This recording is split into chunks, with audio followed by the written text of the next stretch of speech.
Hey guys, Butterfreeguy here again, and welcome to another episode of Robin's Comedy Show. Actually, for that, you'll have to wait a little longer. I'm still working on the second episode of Season 2, but for now, I had another idea. Now, I'm going to count down my top 10 favorite Pokémon. Thanks to the YouTube channel of MNJ TV, I learned that there was a website that lets you pick your favorite Pokémon. It gives you a whole option of over 300, 400 different Pokémon or different forms of Pokémon, and it lets you decide which ones you like, and if you fill in the whole thing, you eventually find out what your ultimate favorite Pokémon is. Now, of course, I know what my favorite Pokémon is, but I did not know what my top 10 favorites was. So I kept picking Pokémon on that website until my top 10 was decided. My top 10 is completely based on the list I got on that website and is also completely my opinion. If I say I don't like certain Pokemon, or if I say I like those Pokemon more than others, it doesn't mean I hate those Pokemon. Those are solely my opinion, and I hope you respect my opinion, because I respect your opinion too, if it varies from mine. Without further ado, let's dive right into Butterfreeguy's top 10 favorite Pokemon of all time.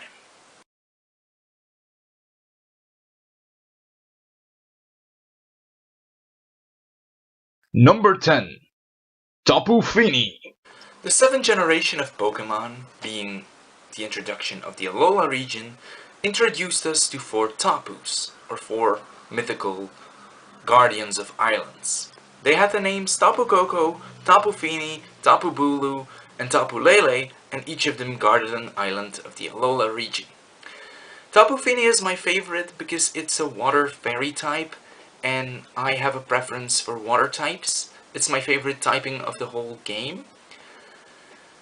Also, the design of Tapu Fini shows off that it's a perfect combination of water and fairy, because the water aspect really shows off in the way that it has a shell and that it really looks like a creature you could find underwater.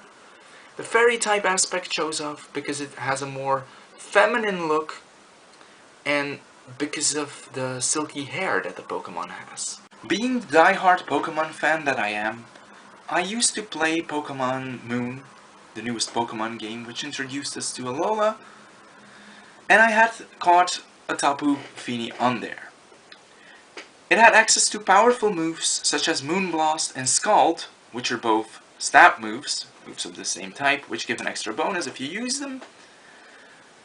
And it also had access to moves like Aqua Ring for recovery and Taunt in case the enemy would set up with Stealth Rock or Spikes or anything like that. Tapu Fini also has the ability Misty Search, which has proven me to be quite useful multiple times. With Misty Search, a Misty Terrain is summoned for 5 turns. It can be extended to more turns if you use the Terrain Extender as an item, and if you give it to the Pokemon.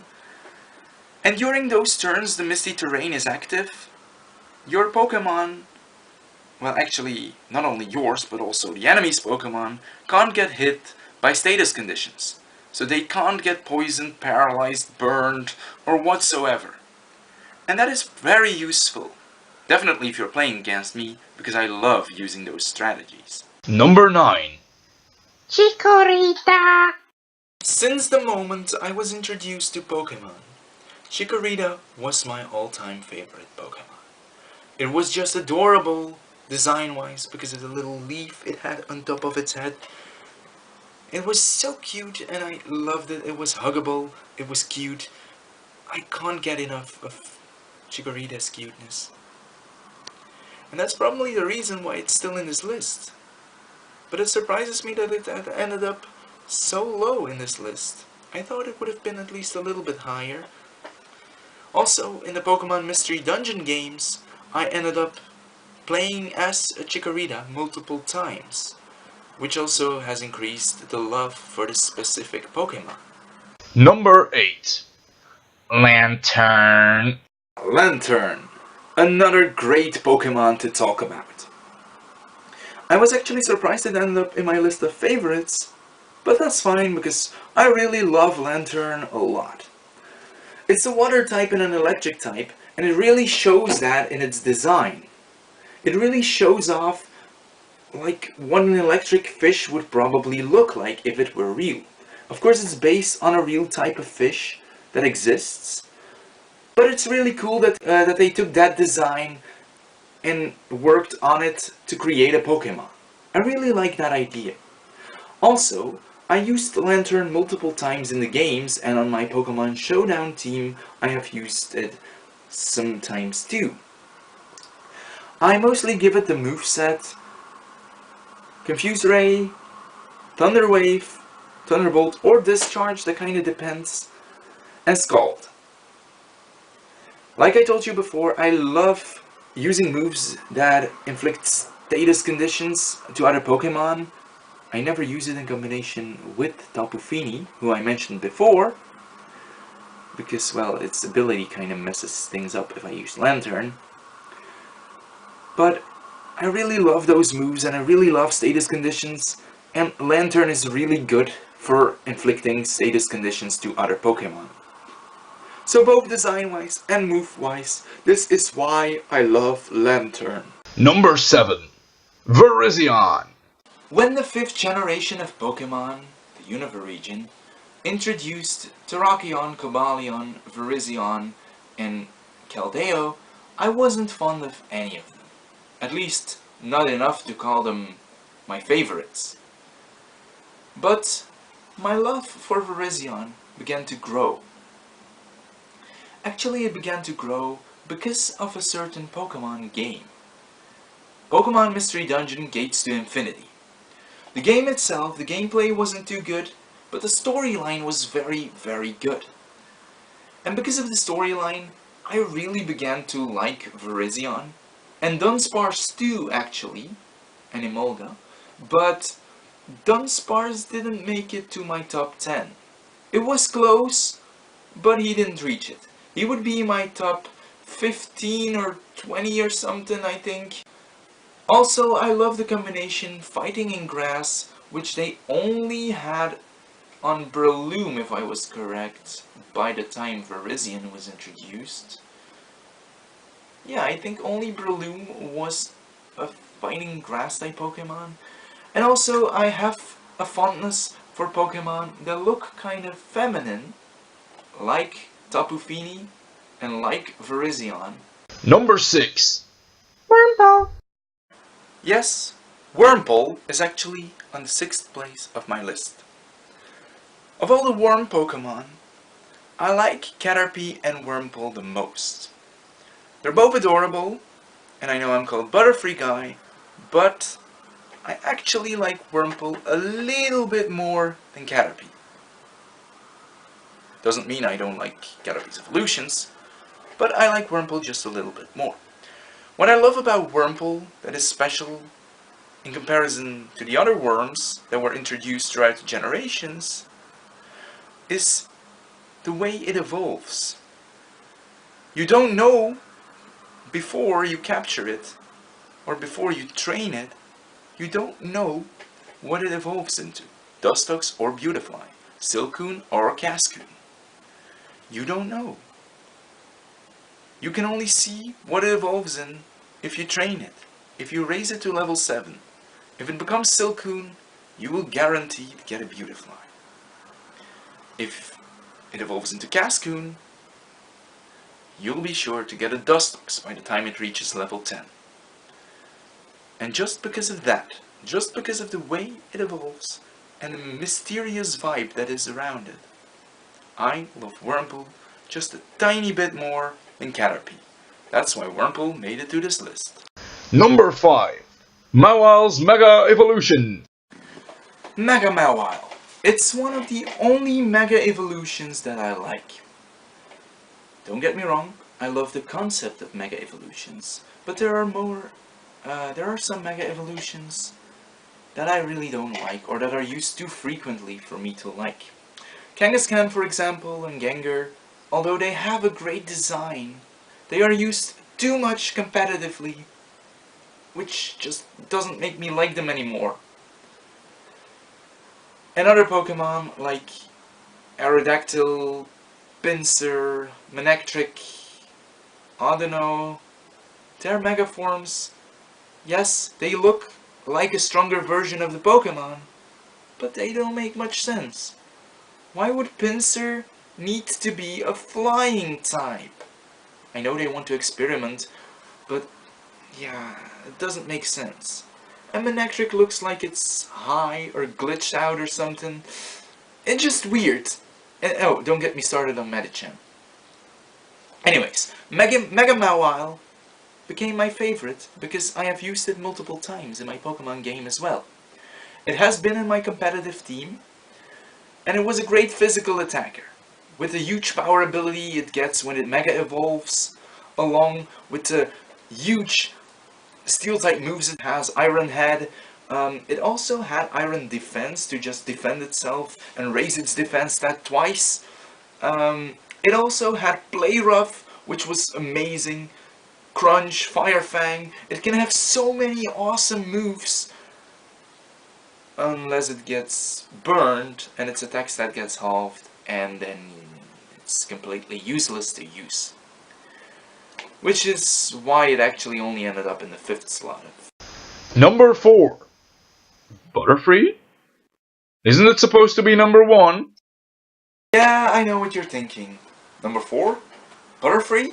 Isn't Butterfree your number 1 favorite because you're called Butterfreeguy? No. The reason why I'm called Butterfreeguy is actually different. Right now, it doesn't matter. I do like Butterfree because of its design. It's just a butterfly, but also because of its moveset. It has access to great moves. Quiver Dance, Bug Buzz, Tailwind, Psybeam, and so many other moves. And I love using Butterfree. Also, Sleep Powder is very cool if used with its ability, Compound Eyes, because it improves the accuracy of moves, which makes Sleep Powder be used more frequently. And that's great. Butterfree isn't very competitive. Like, mostly if it gets hit with one move, it goes down. That's why if I ever add Butterfree to my competitive team, that's why I always give it a Focus Sash. So it at least survives one hit and can set up Quiver Dance and then hit. Yeah, and of course, because of my name Butterfreeguy, I also started to love Butterfree more than I already did. Number 3. Swampert! Swampert! Finally, I can talk about Swampert. Swampert is the most awesome water ground type there exists. Well, besides Quagsire and Gastrodon, never mind. Swampert is cool because of the nostalgia it brings to me. Swampert, Mudkip actually, was my very first starter Pokemon that I used in my very first game, which was Pokemon Emerald. I chose Mudkip, although I originally wanted to choose Torchic, because younger me thought that, like in the anime, where May eventually switched her Mudkip for Torchic, because she originally chose Mudkip first, but then decided Torchic would be better, younger me thought that that would be possible in the games too. But of course the games are more different than the anime, but I didn't know that back then, so I ended up being stuck with Mudkip. But I wasn't sure what Mudkip evolved into back then, so I kept training Mudkip and my curiosity grew bigger. And when I saw its final evolution, Swampert, I was amazed. It was powerful, it looked the way I wanted it to look, it was a water type, everything was perfect about it. It was like a big buddy who would protect me from any danger. And that's what he did. He was the first Pokemon ever that I trained myself to reach level 100, and I'm still proud of him. Number 2. Bayleaf! Bayleaf! Yeah, I'm giving Bayleaf number 2, and while Chikorita is on spot number 9, Bayleaf is a number 2, because of many various reasons.